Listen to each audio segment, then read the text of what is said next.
Hey, welcome to another episode of Getting Random with Z.Singleton. Today, my guest is rocking with me on a Friday. Yeah. And her name is Spirit. Spirit. Woo, get it? Oh my God. I despised cheerleaders in high school, right? Me too. Yes, yeah. So all that SPIRIT, please, Lord, have mercy. Hi, y'all. And she got the spirit. I do. Always. She's I a do. sweetheart. So today is Origin Friday. So I usually don't want to spill too much of who you are, but I like the story that I just told you. And you said I was parking lot pimping. So, I have to share. So I met her through two of my friends after the club, and she was in the car, and they were basically talking to her and like, oh, introducing already my friend to her, and I was like, hey. I just kind of bounced in like, I don't care.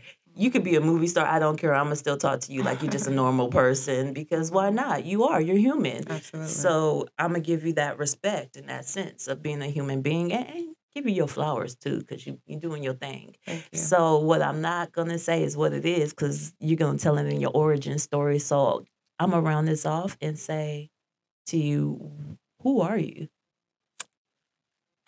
Well, I am Spirit Wallace, Spirit Shalom Wallace.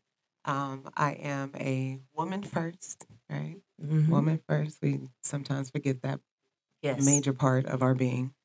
I am a proud mother. I have two beautiful children, a 6-year-old son and a 10-year-old daughter, Drew and Dre. I am a creative, an artist who, as a child, aspired to be an architect, but somehow, which maybe we'll talk about later, I fell into the cake world. And so my family calls me the architect of cakes or a cake architect. So either way, I'm still creating. I'm still just expressing myself through art. And right now, it's cake. And I will say, y'all, when we get to it and you get to her IG, you will see what she's saying. Like, it's stop it. amazing. No, girl, Thank you already know. I'm not the best that I am, best out here, but I'm pretty good. Out Right. here in LA, they call me the cake goat. And that's not self-proclaimed. That is What's given to you. was given. That's I what's up. mean, I'm probably about maybe 60% to where I want to be. As far as just my art and my creative side and just learning my craft. Because as an artist, you never know, you might venture off into something else. Right. Which it's always an itch. It's always an itch to do so. Right. And I love the fact that you're saying, even though you were given the gold of cakes, like at the same time, you're like, but no, I can get better. Oh, And I what? think that that's what makes you more of a goat because the fact that you know that there's always better. There's always, Absolutely. you can come up with something new, something different, and it can be even better. And you're going to really, Well, one of the my favorite like places to be in life is in the spirit of manifestation. Because when you're a creative, the highest level of like manifestation is while you're creating. And while I'm there, I can keep manifesting how great I'm gonna be. I see people around the world who are just astounding at what they do. And out here in LA, because we've only seen so much, Right. they think, oh my gosh, she's so amazing. I appreciate that. But I know where I want to go and I know where my talent can lead me. So I'm really looking forward to like being like the best of everything that I do. Right. That I remember I had a friend that basically said everything I touch, I already know I'm gonna make sure it's great. Oh, for sure. You And have that's to. the attitude you have to have. Especially if you know they're looking now. Yeah. I mean, not that I care too much about that part, but I do. Right. And that's part of the inspiration, whether it's positive or negative. It's when people say they don't care what people think, that's not entirely true. Right. Because we do care. Now if it allows us to change how we feel and it tampers our spirit and things like that, perhaps not. But you need to care how people, It's the what people feedback. think. Absolutely. And it's also the inspiration to just do better, or, however it makes you feel, it's going to be fuel, whether it's positive or negative, which Right. people are talking mess or not. Right. It's going to inspire you to do that. So when I was watching Reel, they had Beyonce. I guess the movie came out, and Beyonce was saying how Blue Ivy read the criticism online, and instead of being like she's a little girl, and instead of it like detouring her and making her be like, oh no, I'm good, mommy, I don't want to do this. It was like, no, I'm coming in harder, and That's I'm right. gonna That's get this Beyonce right. times two. Cloned. Right, What? exactly. And so that's inspiring when a child is able to say, you know what, you're not gonna phase me. I'm gonna be better, and I'm gonna show you what I'm capable of. And that's, we can learn from kids Absolutely. because we were once kids, and we probably had that same determination, but something within ourselves and a situation probably broke us down to where we start to feel like I can't be this confident. Inadequate. Yeah, I'm inadequate in Or- this. And that's the worst enemy, is when you start to feel inadequate. But you know what? We can learn from these kids. Oh, So man. I want to keep the focus on you, because I can start talking about, well, I saw this and I read this and It's this us, happened. though. It's us, and relatable. We're very relatable, so it feels good that my story is similar. Right. Is connects with more than just myself or my children or my family. Right. It's I'm not just the only one that's going through what I'm going through. Right. So feel And free to share your story too, girl. well, I want to know where you from. Okay. Well, I am. I was born at home in Los Angeles, California. Like you were born in the home. Yeah, my daddy, like, come on. It was like You a know, Marlin scene. Yeah, on Scott Avenue in Los Angeles by Echo Park, Oh wow. right Okay. off of Glendale. And so I was born at home on, what year were you born? 1980. Okay, so then it was like, just think back to 1980. It was on a beautiful like Wednesday afternoon, August 13th. Like time stopped. I don't know if you remember, but then I was born. Okay, Wednesday, August 13th, 1980. There was a shake in the room.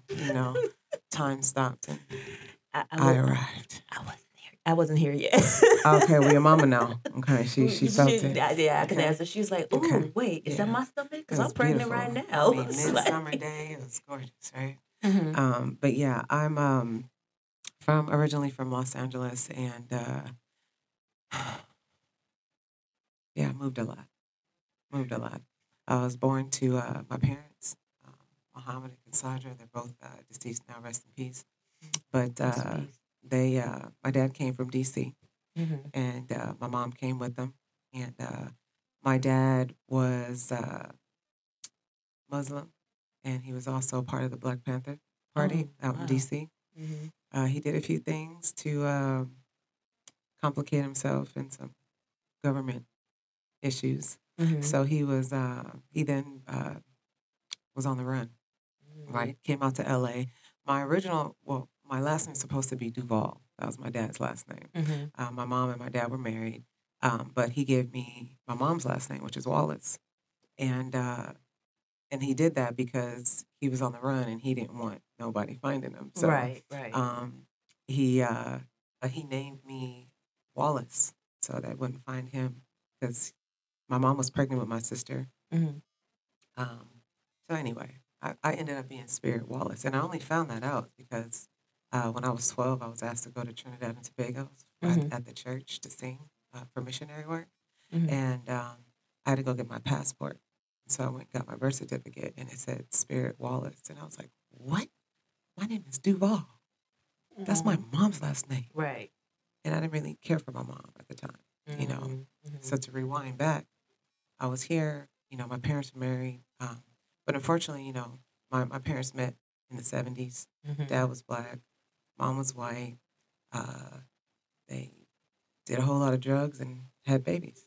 Right. Had a lot of sex and drugs and had babies. And I was one of 7 at that time. And so we ended up going into foster care. And going back and forth with our mom and then our dad, and ultimately um, ended up in foster care from like 86, 87 into, until I emancipated. So Mhm. I didn't get much time with our parents, but the time that I did get with them um, wasn't the best. So, Right. so when people ask me where I'm from, um, it's not ever like a clear and concise answer because Right. it's like, a few years ago, straight out of Compton thing. And they Mhm. wanted you to represent like straight out of where, and I put straight out of foster care because I've been to, Yeah. a bunch of cities, Mhm. homeless as a child and stuff. And so I grew up really fast. Yeah. I was the second oldest of my sisters, and but at times I felt like I was the sole protector of Mhm. him because there's a lot of times where my dad would leave us for days at a time, and we would like sleep in MacArthur Park and stuff. And um, and then I'm a protector by nature. Mhm. I don't know if it's because my Leo sign or what, but it's just I'm just naturally protective. Mhm. So I grew up really fast in a very fast paced environment over there, like MacArthur Park area. Mhm. Um, and then I went into a few foster homes, so out here in DeWardy, Pasadena, Whittier. Mhm. But I ended up being raised out here in West Covina, and went to West Covina High School, Mhm. and had a good life. We were blessed to have a foster mother who took um, myself and six other my sisters in together. So we were raised All from together. like '89 to I graduated '98. And that's a So yeah. good thing because there's a lot of kids who end up being Oh, separated, absolutely. Yeah, we were separated for a especially long time.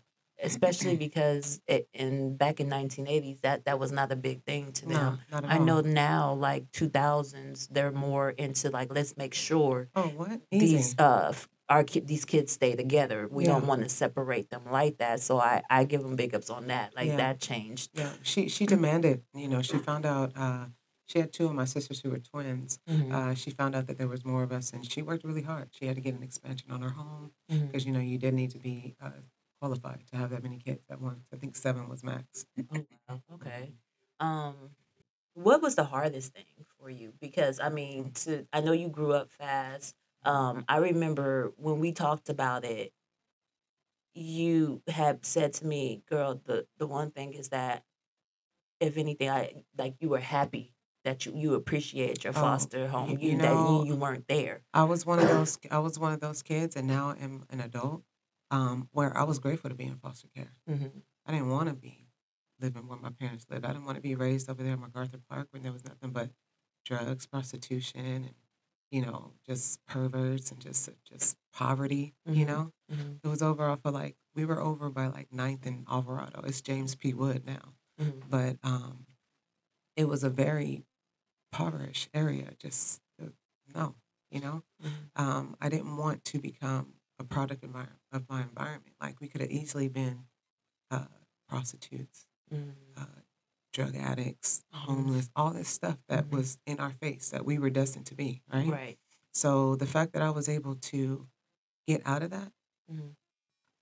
it's almost like I conform to it because this is what I'd rather do Hmm. than to be over there where there was no hope and everybody was going in circles. Right. I knew when I was younger I wanted to be something more than that, you know? So I was very grateful. And then not to mention, they pay for my education. So Right. you check that ward of the state on that FAFSA Yeah, application, it's all girl, good. you ain't got nothing to worry No, about. at all, at all. So I'm very grateful for my higher education, for because of that. And I can go back to school now and they'll still pay. Really? Yeah, Mm. yeah. So Okay. not that I want to go back, but At uh, least you have the option to do yes, so, and they'll still take care yes, of you. And yes. um, what do you think was like the struggle though, while being in foster care? Man, like there's so many layers. Like a lot of people ask me about myself, and there's a lot of layers to me. Hmm. You know, um, I am exactly who I am because of my childhood, my past, and everything. And I joke, but to me, I'm serious when I say it. But like, I have been blessed with a ridiculous amount of like understanding. Hmm. I am an empath, so with that comes a level of understanding. But I think mine is like damn near supernatural. You know, Hmm. because like for instance, my father. I love my dad. You know, he was an amazing man. He was an Aries man who, dressed nice, made sure all of us dressed nice because when he wasn't on drugs, he was an amazing father. Right. I get my level of cleanliness physically and the way I keep my house from him. You know, he would line all of us up. There's like 6, 7 of us. Line us up, make sure we're all bathed, oil us up, do our hair, make sure we were nice and clean. Even though it maybe have been those little ninja shoes, but it was clean. Right. You know. But then when he was on drugs, he was a different person. You know, he was abusive and he was neglectful. All these things that drugs do. And so, as I got older, I realized that it was the drugs that made my dad like this, you know, and not that I was making excuses, but that's just what it was, Right. you know. So I still love my dad. I was able to forgive him. Not so much my mom because she left us with our dad. She just up and left, didn't want to be our mom anymore. How old were you? I was 7, Okay. and we had a sister, Righteousness, who was drowned in the tub by my mom's boyfriend. And I was 7, she was 2. And that same night, she left with her boyfriend that drowned our sister. Our mom was a nurse, and she was gone that night. So the times where she and my dad were separated, she would have boyfriends, you know. So one of them, his name was Rex. He was there one day and giving my sister's bath because my mom was a nurse. And my sister Righteousness was crying, and to quiet her out, he put her head under the water, right? And he would just like kind of shut her up, and she would stop crying, but then she'd cry again. And so fast forward, he drowned my sister in the bathtub, and we were there I'm to so witness sorry. it, right? Did he That get caught? well, that night my mom left with him, Right. and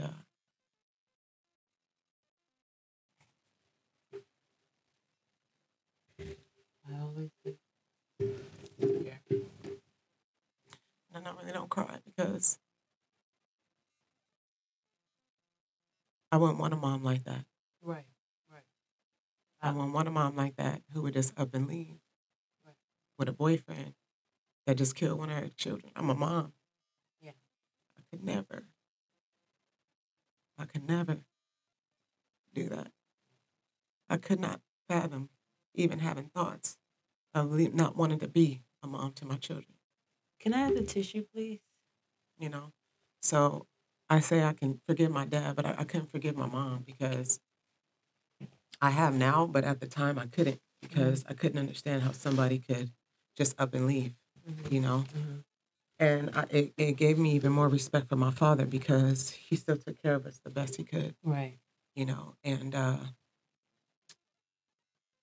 but when the drugs took over, he was abusive and he was a lot of things. We couldn't go to keep going to school with, you know, my sister hit me or I fell or this or that happened, Right. you know. But fast forward, you know, when I became an adult, you know, my sister Trinity and I, we looked for him.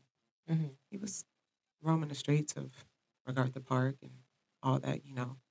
And we found him because we were Mo's girls. His name is Muhammad. And we were Mo's girls. So all we had to do was ask around. Somebody knew my dad, Right. you know.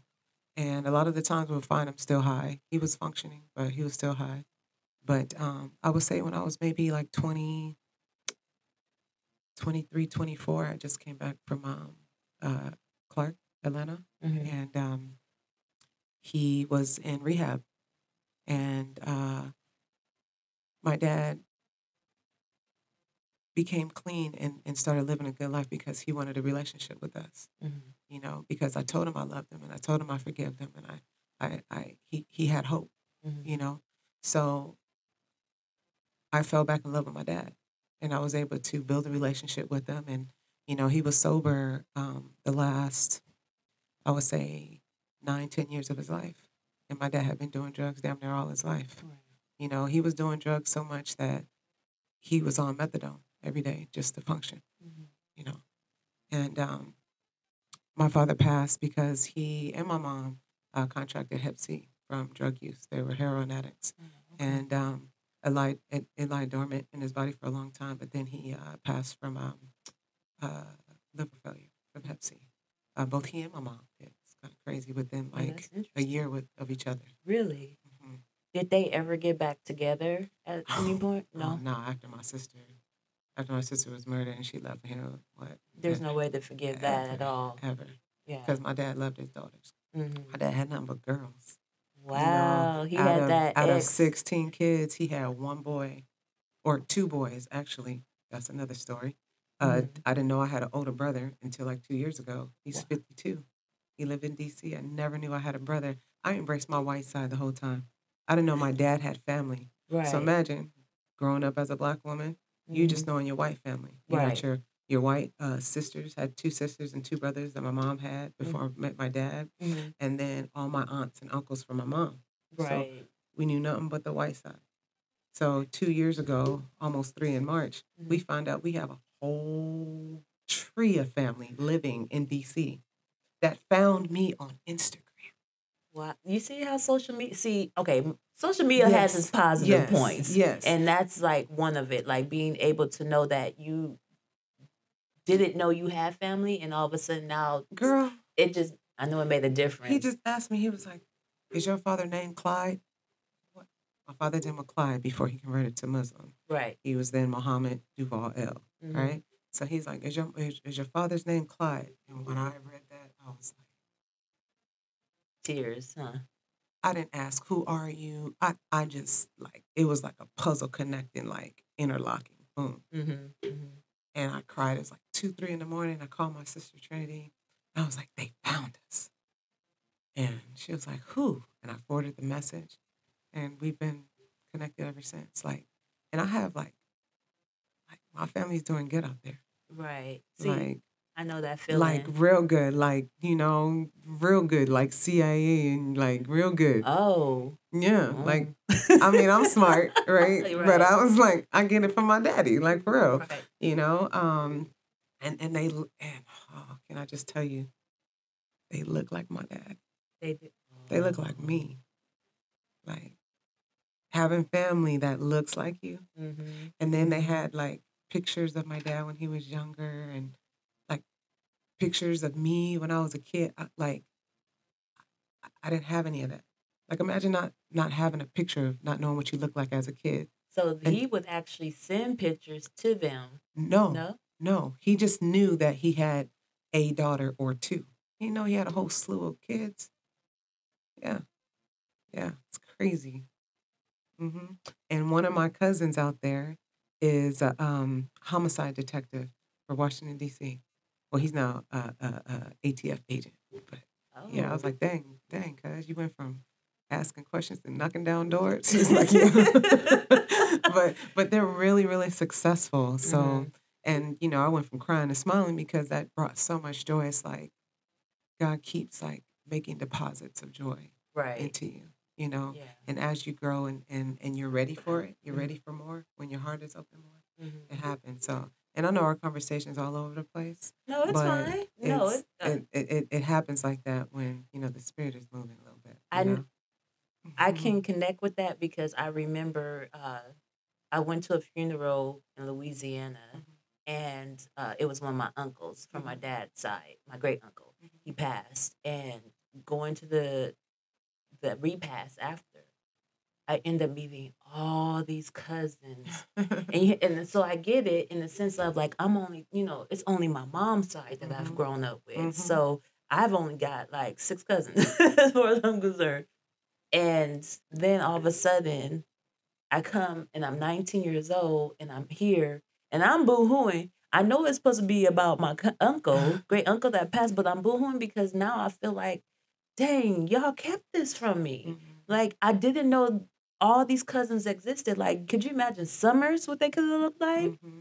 Or what, like, just having people, like, cousins my age? I'm telling you, man, I don't have many cousins, but siblinghood is the best hood. Like, so cousinhood, I can imagine. Yeah, because I mean, fun. I was a little kid, and I wanted lots of siblings. Yeah. Like, but I lived with my grandparents growing up for a while, And so I remember I would always have the Barbies, Mhm. and you'd be watching these movies where like Big and all these 80s movies, and like you get this ideal in your head, like, oh, I wish I had all these siblings. And so like maybe if I pray over my dolls, then all my dolls will become like And then you get siblings and you get humans. no bathroom time, nothing new, everything's handed down. Well, You're how I like, ended up with siblings is interesting because I basically grew up like my last maybe from 14 to 16 or 17 in a group home.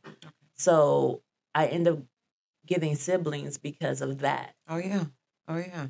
I was just of telling all somebody, ages. I was telling people, I was like, we're born related and we Right. get to choose our family, Yes, you know. we So, definitely do. you don't ever have to explain. If you introduce somebody to me as your sister, Mm-hmm. one of those things I started despising was when people ask, "Is that your real sister?"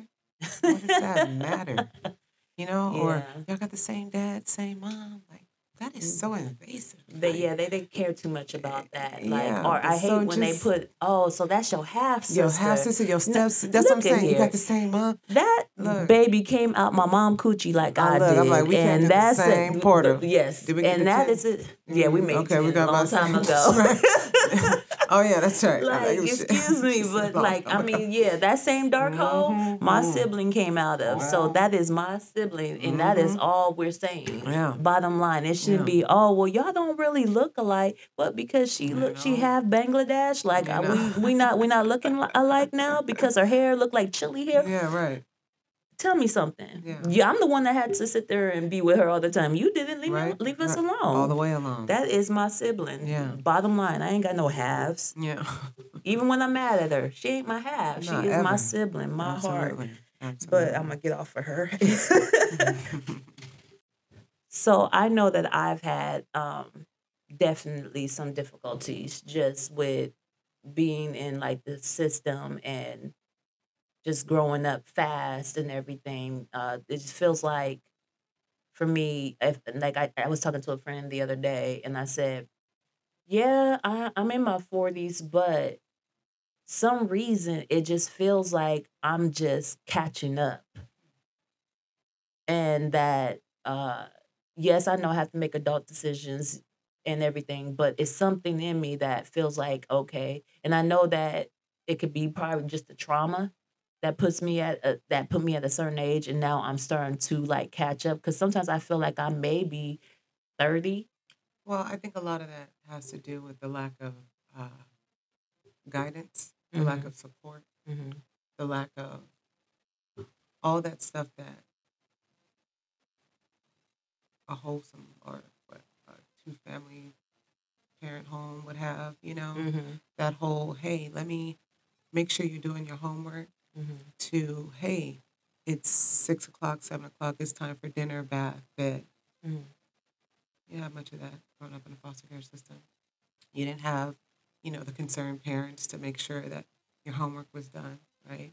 Or that you were involved with extracurricular activities to kind of like get you intermingling with other people, Mm-hmm. maybe socializing, stuff like that. They were like, look, we're getting paid for you. You do this, you're doing A, B, and C, your day is done. We're gonna repeat the next day. Right. So there was no like, possibly, there couldn't have been like just a lack of nurturing, Right. a And lack of that's that the that key, the that nurturing that part. that maternal and paternal support, Mm-hmm. that comfort, that nest, that feeling that made you feel that you could be vulnerable and that you can be who you needed to be as a child, because no one wants to be uprooted. So if you don't even know if you're gonna be there Right. for a month, 6 months, a school year, you have a sense of that that what do you call it? That fight or flight. Mm-hmm. Mm-hmm. You already know we leaving, right? Mm-hmm. So we're going to be used to the Right. drama, because it's going to be something that's going to piss them off or something. Mm-hmm. It's going to want them to send us back, or hoping one of our siblings don't act up because they're going to send it. So it's just it's a fear of the unknown and just not having that sense of comfort and peace and that nurturing that kind of like puts us in this space where Mm-hmm. we can't blossom. Right. Do you feel like that happened as far as like in your like your 20s?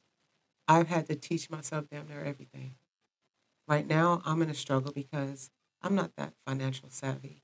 Mm-hmm. I'm not that, even though I've obtained, I'm proud of myself, Mm-hmm. you know, but I don't have like the knowledge of like even, I know it may sound funny, but like how to buy a house No, it's not funny. or That's like true. how to, what do I need to do? Like what else can I do with my money to make it grow? Like what did dad do? What did mom do? Did she have a Mm-hmm. 401k? Did she have this? She have that? And as an entrepreneur, it's even more hard Right. because it's like, have I set my business up properly? And I know there's YouTube and all these things and oh, you're just making excuses, but like really? Like that core feeling of you know what you're doing, I Mm-hmm. don't 90% of the time. Right. And I hate that I have to always go to YouTube or Google this or Google that Mm-hmm. or to Mm-hmm. social media and see, okay, who's giving a class on such and such. Like Right. we have had to navigate through life by ourselves. We This haven't is had true. nobody holding our hands, This is true. even calling to check up on us. I didn't do well my first year of college because I didn't have nobody checking up on me. I went from California to Atlanta in '98. Mm. Oh, you were there for Freaknik. No, Sorry. it was a year after. It stopped the year before. Really? It did? Oh, Yes, I thought it yes. started. But the Dirty Okay. Birds went to the Super Bowl that year, and it Oh. was active. Yeah. Yeah, Oh yeah. ATL Oh and the yeah. Oh yeah. yeah. I didn't have nobody checking on me, no care Right. packages, no nothing. Mm. And it's like you're free to roam. Right. And sometimes we roam And and we don't have a home and base. I think that's what we agreed on too. Yeah. Like that I did roam. Like I went to college at 17 Me and it too. was like And Atlanta, let's what? go. Could you Man, imagine if I had our got into band, Howard? our band was oh my gosh. We were what? Fun times, that's all I'm gonna say. So you were in the band? I was not in the band, but Oh. I went to the football games. Dated a few football players. I mean, I am cute. I was cute, girl. You still cute, girl. Still attracting no childish ass Anyway, I done dropped all my cue cards. I'm just like all over the place. But yeah, no, that's the next segment: spirit and dating and love life. girl, yeah, that's a Child, whole that's a nother. whole nother season. That's probably not the best day to talk to us about dating and everything else right now. But you know what? I'm gonna stop it there because we're gonna talk. I think we hit it right there just about the adult part and after coming out of foster care. And I know that things have changed a lot in the sense like they tried to give you, but then also the kids are a lot different now than what we were. Because I think And we played outside. we played outside. We walked to school. We didn't have video games like that. Yes, we could walk to school with no problems. We didn't have social media. I think the biggest thing that I remember was I just yearned to hear "I love you," Man. or I yearned. By 15, I knew that I was like I wanted my mom. I'll even take that back more. I wanted my mom at 6, but because situations happened, it just I saw her every blue moon, and at some point she became my sister. Like to me, I looked at her as a sister and no longer as my mom, and at least I could say that being in being in the system, once I finally like said, okay, I'm gonna stop. I'm gonna stop running away. I'm gonna stop pushing people away. I feel like I was blessed to actually have staff there that really cared and wanted to check on me and wanted to know that I was okay. Oh, I just had the aha moment. I have one too. You too? So thank you. Yeah. Yeah. I just had a complete aha moment. That's crazy that you kind of figure out why you do the things that you do. So for me, I'm gonna connect this, and then I guess we can end after that, or Yeah. you can tell your aha. I didn't know this is your story. You No, can say your my, aha moment my too. aha moment was, my recent dating thing, history. Uh-huh. And,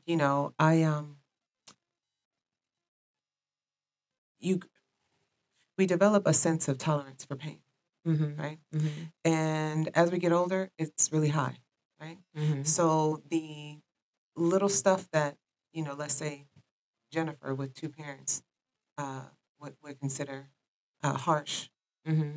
would be harsh. But for us, it's like, girl, all he did was yell at you. Right. Girl, all he did was just push you, shove you. Girl, that's nothing. Right. But it is something. Mm-hmm. And we develop this tolerance for pain and we become acceptant of it. Mm-hmm. And so that begins toxic cycles. Mm-hmm. And those toxic cycles allow us to tolerate a lot of bullshit that we shouldn't. Yes. But because we've experienced it, it's not that bad, sis. But it is, though. It is. And we need to know that it's bad. And we need to know that it's not okay. But because we feel that way, we allow people to just have too much of their way. Right. We allow too much wiggle room. Right. Right? And because we're used to running away and moving away, look, they were like, oh, you said Leo. Yeah, I would leave your ass alone quick. And I wouldn't have no, like, to me, it's like you almost never existed. I love you down. You understand me? Mm-hmm. But once I had enough, I had enough. Right. Because I've been through most shit than a little bit before, so I don't need, why am I dealing with yours? Right. You know? And even in my recent divorce, what? Man, please, you think I'm going to deal with half of the stuff that you think I'm going to deal with? Right. No. And so and it's easier for us to, and which is a good thing, though. It's easier for us we transmit it faster, and it absorbs faster, that we can get rid of it faster. We don't allow it to hang around. We shouldn't allow it to hang around. We shouldn't. Exactly. So my aha moment came when I started to think about the people that cared for me the most at this group home left. So they would love on me for 8 hours or 4 hours, if whatever little time they had, I would get that, like that 2 hours or whatever. Has that developed in your That's adulthood? what I'm saying, in my adulthood. That's why I think I'm so accepting of, oh, well, I can only give you like this time amount. That part-time love, because that's what I know. A lot of people love to love you halfway. And I'm accepting of it because that's all, or I have been accepting of it because that's like, oh, well, I'm used to that. I've had that since I was a teenager. But now, in my life, it's like, and people who don't understand that, it's like, oh, you're just running away from your problems. Nah, I'm running away from a problem. Right. You're the problem. I have the solution. You don't know you're a problem. But because we've seen this before, that generational stuff, those cycles, those circles, they gotta stop. Yeah, absolutely. Because I mean, like, I know you have children, so anything that you do, they're watching you. Oh, absolutely. That's why I worked on my mental health. Like when I talk about my divorce, it's like I left happy. I left my marriage happy because I had to. Right. I wasn't going to leave him, take the kids, then come back. He leave them again, take the kid, put them through all that. No. Right. It was bad enough that you saw mom and dad walking in the same room, not speaking, not sleeping in the same bed. You know, my son was 2 years old when I decided I wanted to leave. Not when I decided, when I actually left. I decided damn near once I conceived him. You know, and so I checked out mentally first because I needed to protect myself. I needed to kind of hone in and know that I needed to do some work. Right. You know, shit, I was 326 pounds having with my son. Oh wow, okay. I was a whole lot. I wasn't even this person I am right now. And everything that I was feeling on the inside was exuding on the outside. And I couldn't pray to be a mom, pray for these children, if in fact I wasn't doing what it took to be here for them. Like I was killing myself. You know, a lot of stress, a lot of just BS in that marriage. You know what I mean? And having to be a new mom to 2 children and having an enabled husband. Right. Then we had to live with his mom. Mm. It's a lot. No, it's not what God. That's not what I meant, God. It's not what I meant when I said I wanted to be a mother and an even better wife. Right. Actually, I take that back. Maybe that was the problem. I didn't pray about my marriage. I prayed more for my motherhood than anything because that's what was most important to me is that I not be my mom, that I not be my dad in drug use and preferring men over my children or with my dad, you know, using drugs, abusing my kids, having that temper.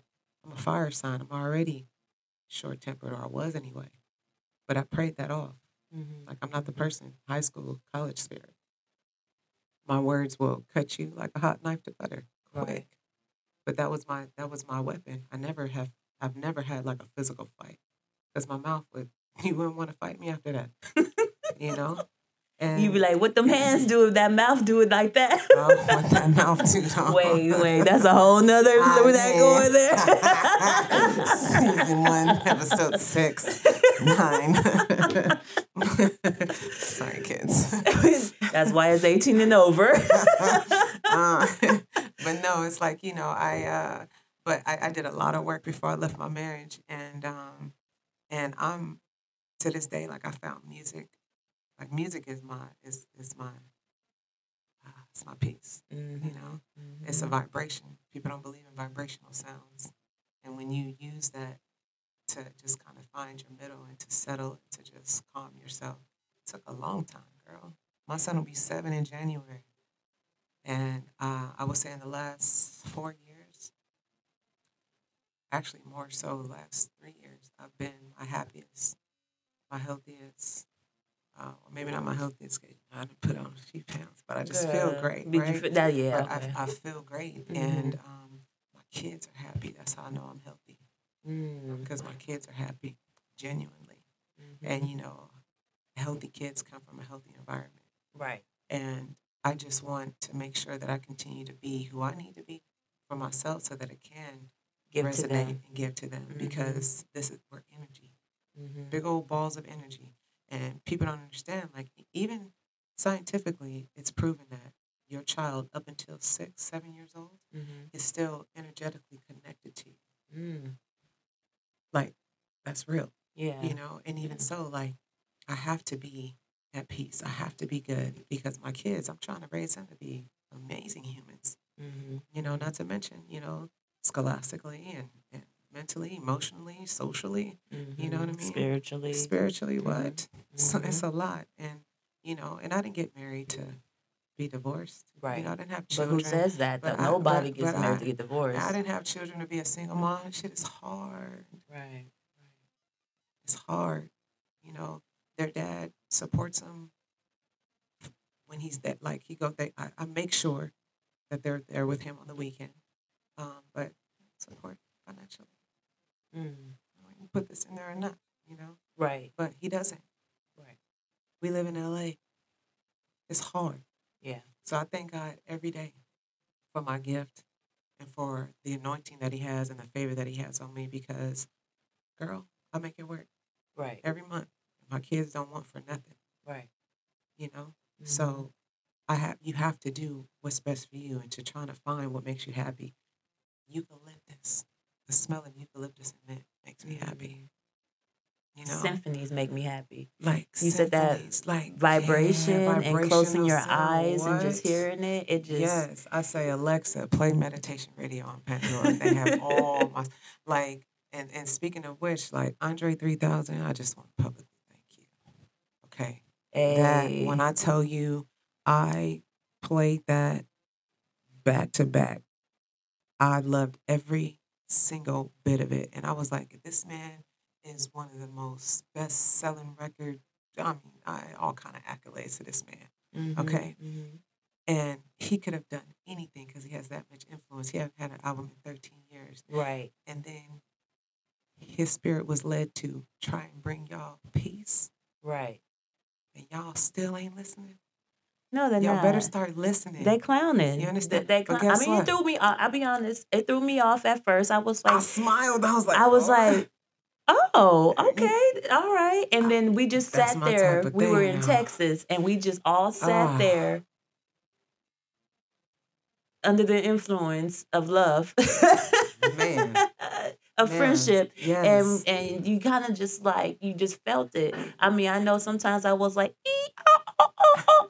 like to kind of add to it and stuff, but it was Is that what you did? Yes, I did. I probably yes, but I think I agree with you that at the end of the day, like when I really think about it, and it's very peaceful. It is a top It's very album. yeah. It is a top album. It has He's reached a genius. #1 on the billboards, I think, since the release, the week of the release. Wow. It's still #1. Shout And I'm out like, Andre shout out 3000. Andre 3000, man. Like, I'm telling you, if you have that much influence and what you're trying to influence is peace, somebody need to listen. And I'm Right. glad he did that because it's the vibration. Like you think about the hip hop back in the day, it was like, you know, now it's like, Mhm.